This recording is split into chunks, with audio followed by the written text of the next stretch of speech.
Today, I'll be recounting a scandal of one of Utah's first senators after becoming a state. This is a classic case of a love affair turned deadly, resulting in the shooting and death of Senator Arthur Brown at the hands of his longtime mistress, Madison Bradley. She's Sarah. She's Harley, and we're gaveling in another session of Crime in Congress.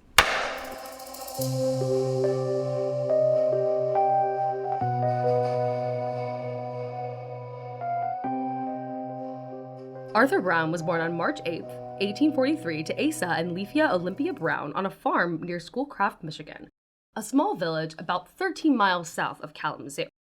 At the time, this was largely considered frontier land, and considering this is the mid-1800s on a rural farm, we don't have a ton of information on Arthur's childhood, other than to say that Arthur's parents were rather progressive for the times. I say this because the family relocated to Yellow Springs, Ohio when Arthur was around 13 so that his sisters could attend Antioch College. For those of you who don't know, I did not, Antioch College was founded in 1852 by Horace Mann, a lawyer and congressman from Massachusetts who was a well-known abolitionist and social reformer. Mann is considered by some to be the founder of public education in the United States. He believed that a well-educated populace was essential to a strong democracy. As a result, Antioch College was non-sectarian and co-educational. It was the first college in the country to have women faculty members considered as equal to their male counterparts. And Antioch's curriculum was the same for women and men. Clearly, Arthur's parents greatly valued education for both their daughters and Arthur. That is so cool. Arthur, like his sisters, graduated from Antioch College in 1862 and then went on to get his law degree from the University of Michigan at Ann Arbor in 1864. After that, Arthur moved back to Kalamazoo where he became a very successful lawyer. During this time, he tried unsuccessfully to run for the prosecuting attorney of Kalamazoo, but he never secured the nomination. Hate to see it. As far as his love life was concerned, Arthur married a woman named L.C. which, guys, for the life of me, I could not find what the L and the C stand for because every document I saw either called her L.C. or, quote-unquote, the first Mrs. Brown. Hint, hint on where this story is going. Anyways, we do know that Elsie was regarded as a girl of excellent education and a reputable family. The couple had one child named Alice in 1876. But it wasn't too long before Arthur took a liking to another woman in his life. Uh-oh, here we go. Her name was Isabel Cameron. The two met while Isabel was working at a newsstand in the Kalamazoo post office. Now, Isabel was the daughter of Michigan State Senator Alexander Cameron, and, like Arthur, she also grew up around Kalamazoo. Isabel was described as having long dark hair and dark eyes, as well as being a good talker and having excellent fashion taste. Isabel and Arthur hit it off and soon started a full-fledged affair. One newspaper article I read said that while married to his first wife, Elsie, Arthur had set up a nice home with Isabel, equipped with horses and carriages, and, paying no mind to the rumors around town, Arthur was also openly seen in public with Isabel. They were just really going for it, no shame. None. Unsurprisingly, by the 1870s, Arthur and Isabel's affair was public knowledge. Elsie separated from Arthur, retaining custody of their daughter, Alice. There are also reports that Elsie allegedly tried to shoot Arthur, but missed. And then another source I read said that it was actually Isabel who Elsie tried to shoot when she found the mistress in Arthur's office. Either way, the relationship was donezo, and his friends were putting distance between themselves and Arthur. Yeah, I'll say, I would do the same thing. So, in 1879, Arthur decided to move to Salt Lake City, Utah, with hopes of becoming the U.S. District Attorney for the Utah Territory. However, those aspirations did not come to fruition, and Arthur ended up setting up another successful law practice in Salt Lake. DA just is not in the cards for him, but it's hard to feel bad for a successful lawyer. Exactly. Now, back in the picture comes Miss Isabel Cameron, who followed Brown to Utah to be reunited with her love. And once Arthur secured a divorce from Elsie in Kalamazoo, Arthur married Isabel in February of 1881 in Omaha, Nebraska. The happy couple ended up having a son soon later named Max. Quick aside, because I found this super interesting, but Isabel, Arthur's new wife, was involved in politics herself. In April of 1888, she was appointed as one of two representatives for Utah at the National Women's Suffrage Association convention held in Washington, D.C. Utah had actually given women the right to vote in 1870, which I did not know. And from there, Isabel really became a prominent woman in Utah politics and worked to educate women on parliamentary law and voting. In the same vein, one of Arthur's sisters was early suffragist Reverend Olympia Brown, which is just kind of a fun tidbit. I couldn't do this case and not mention those 2 points because I did go down a bit of a rabbit hole on that.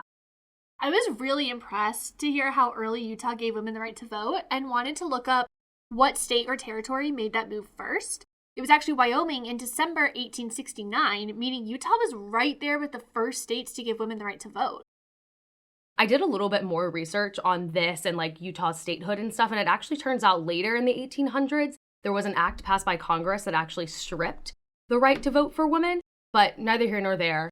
Let's get on with the show. When Arthur moved to Utah in 1879, it was notably not a state, but rather a territory. I say this because it took 6 unsuccessful applications before Utah finally became the 45th state in January 1896. I had this whole bit where I talked more about Utah's journey to statehood, but I've pared it down a lot. Basically, the more or less overarching reason for the rejection of Utah's statehood applications was that A, the US federal government was very uncomfortable with the population of Mormons who practiced polygamy there, and B, they also had concerns with the kind of church state that Utah had turned into, more or less with a number of LDS members turned governors and other officials. Was Arthur a member of the LDS Church? Notably, no. But once the LDS Church officially declared an end to polygamy in the summer of 1890, Utah essentially had the green light to become a state, which it did in 1896. This is when Arthur's political luck turns around. Arthur had become a popular guy among the Utah Republican Party throughout the 1890s, and in 1896, he was nominated to be one of Utah's first U.S. senators. He ended up garnering enough votes from the legislature to win office. Remember, it wasn't until the 17th Amendment in 1913 that the people elected their senator. Again, Arthur won enough votes to become senator, but he ended up with a short term and only served from January 22, 1896 until March 3, 1897. Wow, that's a very short term. And at the end of his term, Arthur was not a candidate for renomination. I tried to find some more information on why, which overall yielded little, but in terms of pure politics, I did find that Arthur, as a Republican, was a supporter of the gold standard, which fixed the price of the US dollar to gold. This was a less popular take in Utah where silver was being mined. For example, Arthur's fellow senator at the time, his name was Senator Frank Cannon, a Republican, he switched parties to become a quote-unquote silver Republican, or a Republican who sported free silver, aka making it so money backed by silver was added to the US money supply. That, coupled with the fact that the Utah legislature had flipped to a Democratic majority by the end of Arthur's short term, made it clear that Arthur's time as a senator was done. Arthur's successor was a Democrat that supported unlimited silver coinage. After his stint in the Senate, Arthur resumed his law practice in Salt Lake City. Now I'd like to introduce you to our other big character in this story, a woman named Anne Madison Bradley. Anne was born on January 7, 1873 in Kansas City, Missouri, a daughter of Matthew and Mary E. Kozag Madison. The family moved to Colorado Springs when Anne was about 8 years old, and Anne received an education in Denver and then went on to work at a clothing store there. Eventually, the family moved to Salt Lake City in 1890, and Anne worked as a clerk in the Salt Lake Water Works Department for 3 years and 8 months, exactly. She quit her job a week before her marriage to Clarence A. Bradley on September 20th, 1893, who worked for the Rio Grande Western Railroad. The married couple had 2 children, Matthew, born in 1894, and Martha Clare, born in 1898. Fellow 90s babies. Yeah, exactly. Only 100 years later, I was born. According to the Deseret News, Anne met Arthur at the 1896 Utah Republican Convention in St. Louis, which both he and Anne attended. One report I saw said that Isabel, Arthur's wife, actually introduced them to each other, which does make sense. You see, Anne, like Arthur's wife Isabel, was also very involved with the popular women's clubs of the day. Both Isabel and Anne were involved in the Utah Women's Press Club, Poets Roundtable, and the Utah State Federation of Women's Clubs. In fact, Anne served as the editor of the Utah State Federation of Women's Clubs publication and Isabel was elected as a delegate to the Federation of Clubs held in 1898. So I say all this to say these women ran in the same circles. Interesting. He must not have been too concerned that they'd run into each other? Guess not. In St. Louis, Arthur and Anne hit it off. And once back home in Salt Lake, Arthur apparently got Anne a job as a secretary to the Utah Republican Committee. By the time Arthur was officially elected for senator, the two were close friends. Especially interesting considering the 30-year age gap between them. Here we go. I don't love this. It seems that Anne stopped living with her husband after Arthur finished his Senate term in 1899. Apparently, Anne's frequent visits to Arthur's office led to a separation between her and her husband. Imagine that. You don't say. Anne later testified that Arthur pursued her around this time, saying, and this will be a dramatic reading, I would expect nothing less. I told him that what he wanted would only be sorrow, but he replied, never, never. He was a very strange man. Finally, he became coming to my house at very unseemly hours, and I told him that it must stop. But he answered, darling, we must go through life together. I want you to have a son. Which they did in 1900. That was so good. Thank you. I loved that. Tense. I'm also just laughing at how dramatic they are. Right. Darling. Anne named her son Arthur Brown Bradley, called Arthur Jr., who obviously, from his name alone, tells us that Anne claimed the baby Arthur's son. Did Arthur think Arthur Jr. was his son? It seems like he did behind the scenes, which we'll get into a little bit later, but Arthur definitely did not recognize the boy as his son in court. It's odd that he would allow this boy to be named his junior if he's not even going to acknowledge that he might be his father. Right, exactly. Curious. However, from Anne's point of view, the relationship with Arthur is going pretty well, minus the fact that they are both married. Big thing to overlook. Right. Arthur and Anne go on a series of trips where Anne sees forward momentum in their relationship. So on their trip to Grand Junction, Colorado, Anne claimed that Arthur told her that the only thing stopping him from divorcing Isabel was the issue of dividing assets. To which Anne claimed that she was totally fine with Isabel and Arthur's son Max getting everything in the divorce. She just wanted Arthur. In that same trip, Anne also claimed that Arthur even gave her an engagement ring.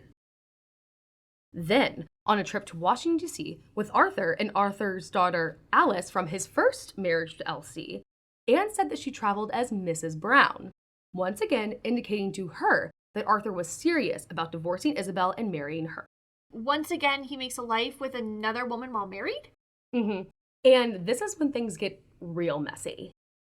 I want to also caveat that since this was 1902 in Utah, and I'm working largely from old newspaper clippings, the timeline here gets a little murky, but I promise that everything that I'm about to get into is corroborated and in the correct order from what I understand.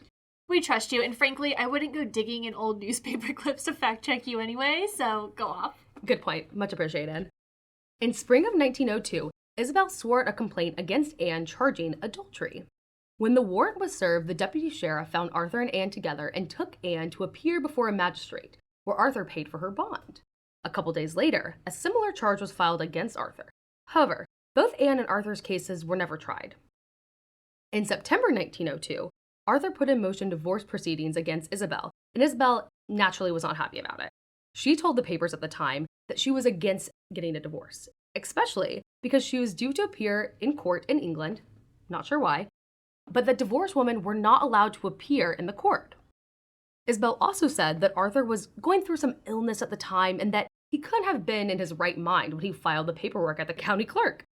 Also interesting is that Isabel told those reporters that when she had brought up divorce in the past to Arthur, he had gotten down on his knees and begged her not to leave him. Not gonna lie, that's an ick. Mm-hmm. Later that month, however, Arthur and Anne were arrested for adultery. Turns out, Isabel and the Salt Lake City district attorney at the time hired a private eye who followed around Arthur and Anne. I also found one source that said that the sheriff and Isabel were also in the group with the private eye that followed Arthur and Anne.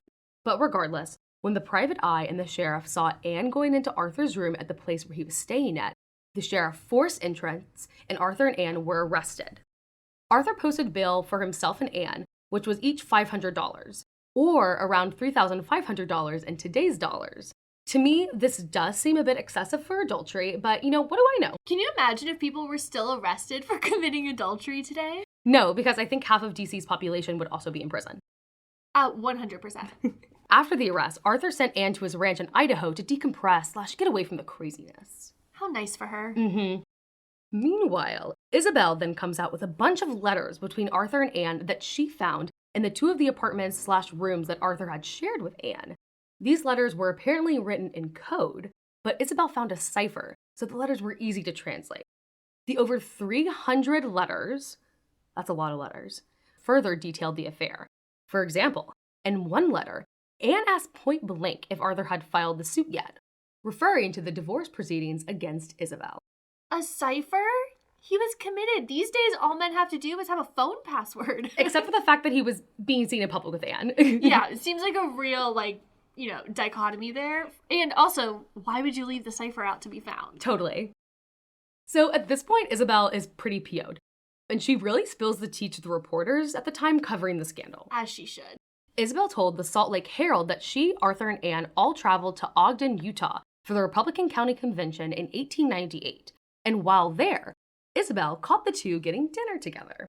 Upon seeing Isabel, Arthur grabbed Anne and tried to rush out the door, to which Isabel, and I love this, said to them, "Oh, don't you want to eat your dinner?" And then, on the way back home, Arthur and Anne shared a sleeper train car together. This man just does not care and frankly doesn't respect either of these women. Mm-hmm. And remember how I said that Anne had gone to Arthur's ranch in Idaho following their arrest? Well, Isabel then starts talking more trash and says to reporters, yeah, Anne went back to my summer home where she left her children to fend for themselves for over a month, quote unquote, barefoot and thinly clad. I just kind of love this. I think it's so human and kind of like reality show coded for Isabel to tell the press, like, yeah, Anna's kind of a deadbeat mom and her kids are raggedy. This is like 1800s Real Housewives of Salt Lake City, and I'm here for it. Even more scandalous, though, is the account from when Arthur originally brought Anne to his Idaho ranch with her children. Max, remember, this is Arthur and Isabel's son, told Isabel, his mother, that Anne had pulled a gun on him when he asked his dad to send Anne and her children away from the ranch. The drama. Later, when asked if Isabel would consider dropping the adultery charges, Isabel said, and this is a real quote, "An earthquake will have to swallow us up first before I stop this prosecution." And again, I found this in old newspaper clippings. In November of 1902, Isabel filed against Arthur for separate maintenance, which again put her husband's affair on the front page of the newspaper. In that suit, Isabel alleged that 2 months prior, Arthur had abandoned her, and since then and long before had stopped providing her with the proper funds. Much like any grueling divorce today, Arthur Brown came back with his own cross-complaint against Isabel in February 1903. In his suit for divorce, Arthur alleged that Isabel was guilty of extreme cruelty against Arthur, including, quote-unquote, constant fault-finding and continuous insults. Some of these insults included being a drunkard and, quote-unquote, having lost all of his manhood and the respect of all of his friends and the community. Isabel also allegedly said that Arthur would die in a gutter in a short time. These are epic insults. I'm pulling out my notes app as we speak. Arthur also reported that Isabel said that she often felt like poisoning Arthur and would do it with little to no regret. And finally, Arthur accused Isabel of ruining his political dreams with her insults and accusations. I think he ruined his political dreams all on his own. I don't think he needed Isabel's help with that. Agreed. So after all this mess in the courts, it was decided by their friends that Arthur and Anne had to be kept apart. So Anne agreed to go off to California. But surprise, surprise, Arthur could not stay away, and the two went to a night in Pocatello, Idaho. When Isabel got wind of this, she zoomed up to the hotel they were staying at with her lawyer to confront them. As cited from an article called The Gentile Polygamist from a 1984 edition of the Utah Quarterly Journal, here's how that interaction played out, according to Isabel's attorney. By the way, Isabel's attorney does use their proper names, like Mrs. Brown, Mrs. Bradley, but I think it's more fun to sub in their first names. So I'm doing that. Anne came up the stairs when Isabel said to her, "How do you do, Mrs. Bradley? I have wanted to talk to you." Anne sort of cowered against the wall, and Isabel walked up towards her and grabbed her by the throat and threw her down and intended to kill her. I separated them. They got up and commenced talking in a very low tone of voice again. When Isabel grabbed her again, I separated them, and Isabel said, "Let me alone, I will kill her." And I said, "Not when I'm here." Then Anne called out and said, "Arthur, they're killing your dolly, open the door." They were about 6 or 8 feet from the door at the time. There was no response from the senator's room. Then they commenced talking again, the two women. The conversation I don't remember. I went and sat down and looked on. Finally, Isabel rapped on the door of room 11 and said, "Arthur, open up the door or I will mash it in." And the door opened, and the two women went in. Arthur Brown then came out and said to me, "Come in. I don't want to be left alone with them in here." That was about 1 o'clock in the morning. And then there was a general conversation pertaining to their conduct until 7:30 the next morning. Whoa. And also, I love that he's acting like they're just fighting and he has nothing to do with this. Right. Isabel ended up leaving and telling Arthur to never speak to her again and to never enter his life. Isabel then returned to Salt Lake City. Also that morning, Arthur gave Anne a gun to protect herself and said, "If my wife assaults you, shoot her." That event happened around March 1903. That is an insane thing to say about your own wife. Anne and Arthur went back to his ranch in Idaho, and after a few months, Arthur also returned to Salt Lake. Based on Isabel's statements, Anne had it in her mind that Isabel had set Arthur free and that everything was all hunky-dory. So Anne was surprised when she received a telegram from Arthur that said, "Leave my farm at once." And when Anne returned to Salt Lake, she was even more surprised and horrified to find out that Arthur and Isabel had reconciled. How? What happened? Well, in June of 1903, Anne saw Arthur and confronted him about the situation, to which Arthur said, "I have not gone back to my wife in good faith. I did it to save myself from the penitentiary." You see, with the early charges of adultery weighing on Arthur, he had decided to reconcile with his wife rather than risk going to jail. So again, this is where it gets a little convoluted timeline-wise, but basically, the rest of 1903 for this love triangle is a dumpster fire. The sources are consistent in the fact that there was at least a second arrest sometime in 1903 for, again, adultery. There's even one report that said Arthur was arrested on a warrant for criminal intimacy, adultery, in October of 1903 that was served right outside the courtroom where Arthur was trying a case.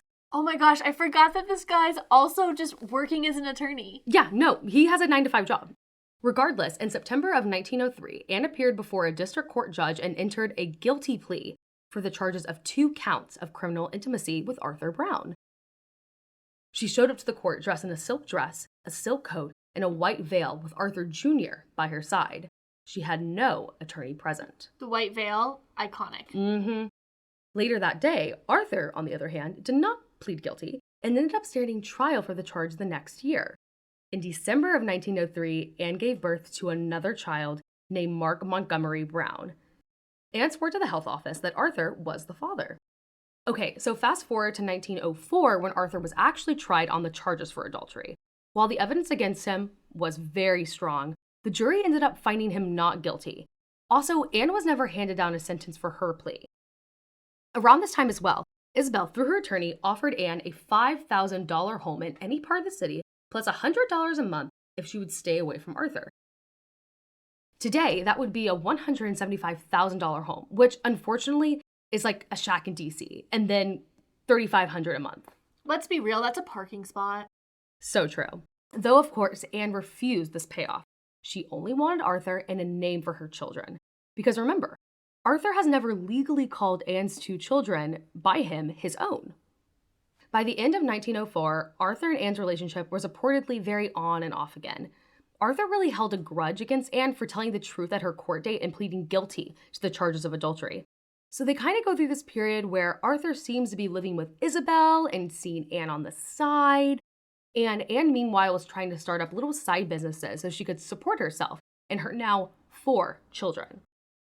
Anne wrote a letter around this time that said, and this is another dramatic reading, "Love seems no more than a mockery tonight. I wanted to see you, oh, so much, but it is in vain. I shall kill her, or I shall hate you, or kill myself, or go mad before long. I think I'm going mad now." I'm kind of feeling for Anne right now. I'm going mad too with all of this. Right? In 1905, Isabel died of cancer. Oh, wow. Okay. And even as his wife lay dying, Arthur reportedly said to Anne, "I want to be a good man," and that they could finally talk about getting married. And then 2 days after Isabel's funeral, Arthur went to talk to Anne about getting married. He said that they would need to wait a little for the sake of Max, but that he was all in finally. He laid his wife to rest like 3 seconds ago, and he's already, I guess, engaged? Yeah. By the fall of 1905, the two had set their wedding date for June 2nd, 1906. And Arthur told Anne to get a divorce so that they could be married legally. Remember, Anne is still married to Clarence. So Anne gets that divorce from her husband on the grounds of desertion. Whatever became of Anne's husband, Clarence? Well, after he separated from his wife, he ended up taking a series of gigs around the West and got caught up in a bad cycle of drinking hard and gambling. To pay off his debts, Clarence embezzled money from the railroad where he worked at, which landed him a 2-year prison sentence. After being released from prison, Clarence kind of drops off the map. But moving on. Anne got the divorce December 1905, and for the first time in their relationship, both Anne and Arthur are single and able to legally wed.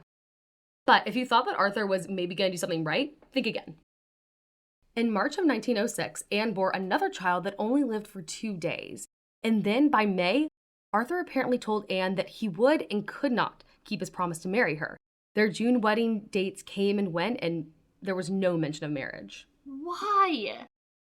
Honestly, I think he's just a jerk who never had a plan to marry Anne in the first place. I hate that. Finally, in fall of 1906, Arthur proposed a plan that they would both move to Goldfield, a mining camp in the state of Nevada where Arthur said that he would be able to open his own law practice and the two could finally start over and get married. Of course, Arthur proved again that he is the worst and started being super wishy-washy about actually making that move happen. On November 19th, 1906, we come to another breaking point. Anne went to Arthur's house and told him that she would not leave until Arthur agreed to move and marry her. Anne stayed at the house for around 3 days before Arthur finally got her to leave by subduing her with poetry and such. But then Anne showed back up to the house and Arthur finally admitted that he was not going to marry her. After this, Anne went to her sister's house and told her that she now intended to go to Goldfield without Arthur and go forward with opening a stationery store there. This had the promise of being a fresh start for Anne and her children, and Anne started making all the arrangements. Arthur even said that he would pay $250 worth of goods for her store to get her started. Around this time, though, Anne was caught by watchmen several times for more or less stalking Arthur's home, wanting to hear his voice and brandishing her gun, saying that if someone got in the way of her and Arthur, that she would have to get ready because she was, quote-unquote, a vicious woman. Her words, not mine or anyone else's. She is down bad. Weeks passed by, and Anne confided in her sister that she thought Arthur was maybe trying to back out of his promise to stalk her store. Anne's sister said that Anne was, quote-unquote, heartsick, and life seemed to hold nothing for her now. In December 1906, Arthur left town for the capital city of Washington, D.C., because he was set to plead before the Supreme Court in a suit filed against the St. Louis Mining Company by the Montana Company. Interestingly, he told an associate right before he left that if she, referring to Anne, shoots me, my will is in the safe over there. When Anne went to see Arthur's stenographer after he left town, she was told that $200 had been left for her, but that she was to go to San Francisco, not Goldfield. Once again, Arthur had pulled out the rug from underneath her. Anne took the ticket, but in Ogden, she got her ticket changed to one going east to follow Arthur and arrived in Washington, D.C. on Saturday, December 8th, 1906. Anne goes to check in at the Hotel Raleigh, where 3 days earlier, Arthur had also checked in on December 5th. Anne checked herself in as Mrs. Brown, and when asked if she wanted to share a room with her husband, Mr. Brown, Anne said no. She then went up to her room to change, and it was then she asked for the room where Arthur was staying in, which was, coincidentally, on the same floor as her room. Now, when Anne went to Arthur's room, she found a letter from Annie Adams Cascaden, an actress from Salt Lake City who later performed on Broadway.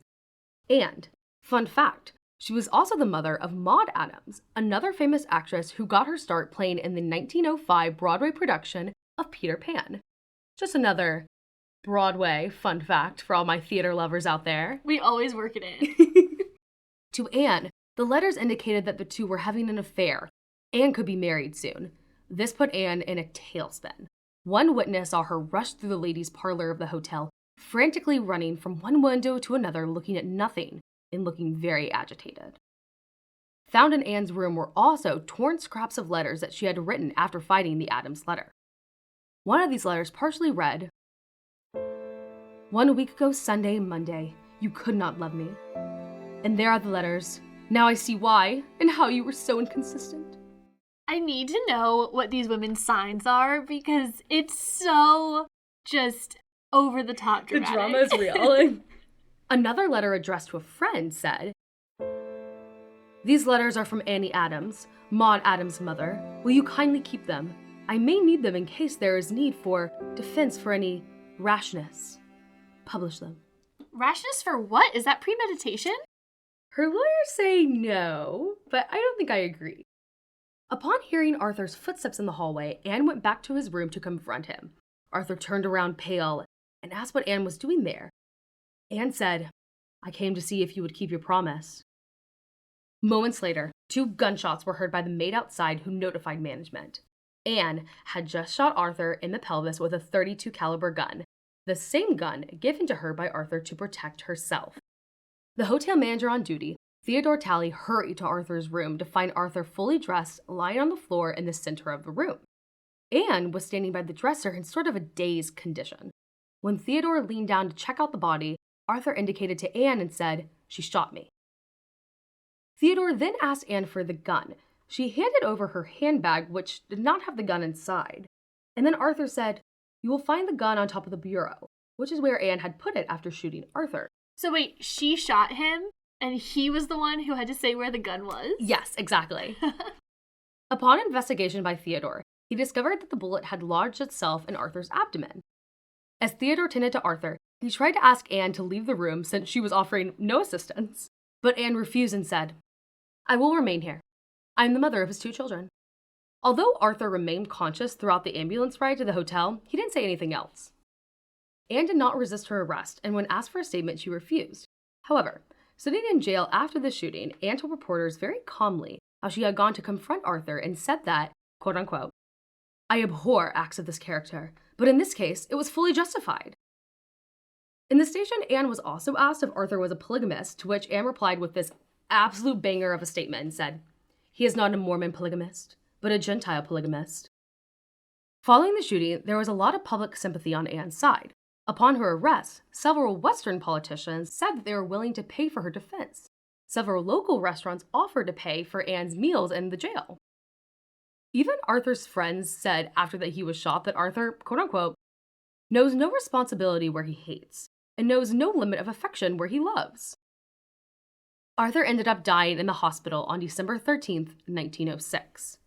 Later that month, it came out that Arthur notably did not include his 2 children from Anne in his will, saying that he did not believe those children were his, and even if they were, he did not want anything from his estate given to them. It sucks that these children are collateral damage in all of this.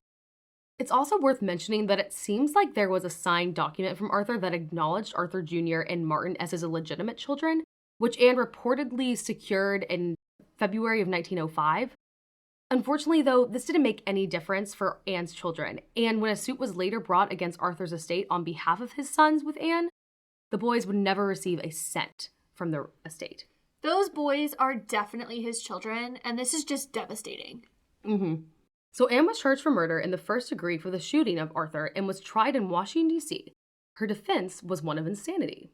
And when I say insanity, it's a bit skewed.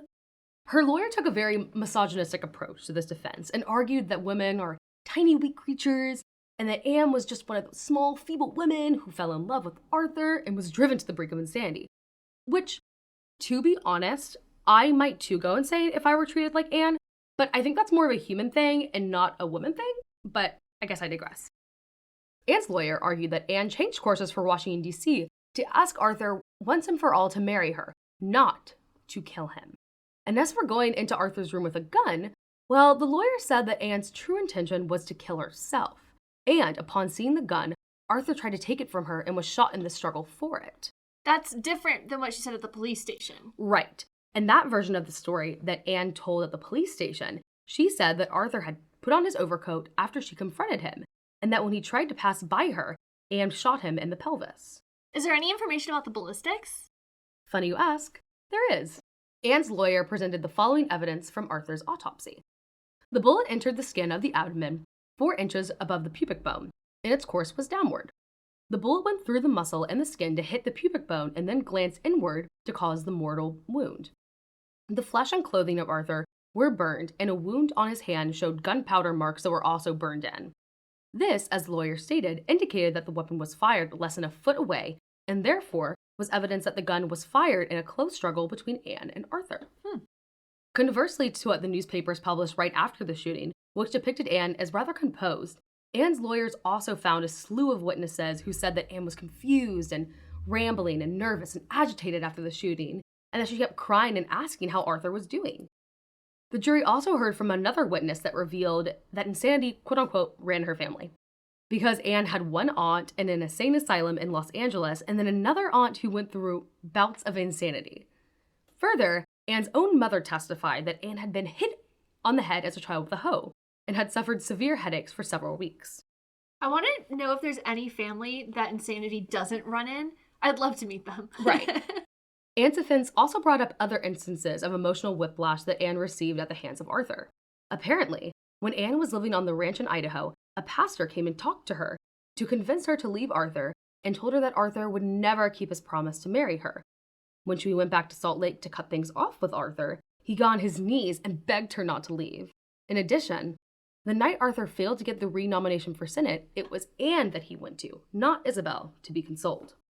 Did this defense work? What was the final verdict? The jury came back on December 3rd, 1907 with the final verdict. Anne was not guilty on the charge of first-degree murder on reasons of insanity. I did not expect that. Upon her release, Anne had to work odd jobs just to get the funds to return back to Salt Lake.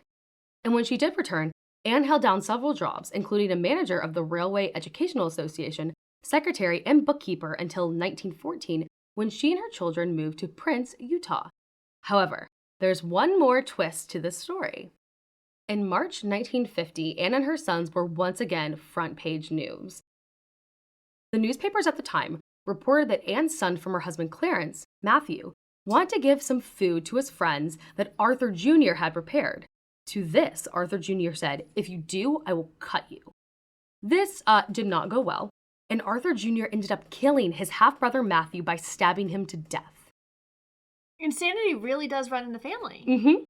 At the time, Matthew was 18 years old and Arthur Jr. was only 15. For some reason, the coroner's jury ultimately found the stabbing an accident. Don't ask me how, I'm not sure. It was 1915 in Utah, and the story is mostly about Arthur. But as for Anne, she returned to Salt Lake City in 1921, where she ran an antique store called My Shop in several locations around the city. She died at age 77 on November 11th, 1950, of a heart ailment. Her obituary included no mention of the scandal with Arthur Brown, and instead emphasized her active membership at Salt Lake First Unitarian Church. You just took us on a journey. I'm both terrified of Anne and want to be best friends with her at the same time. No, all the women in this story are absolute gems. Yes, yeah. I'm glad that they don't exist at the same time as me, but they're pretty iconic. Absolutely. And that is the story of one of Utah's first senators, Arthur Brown. Harley, would you like to gavel us out?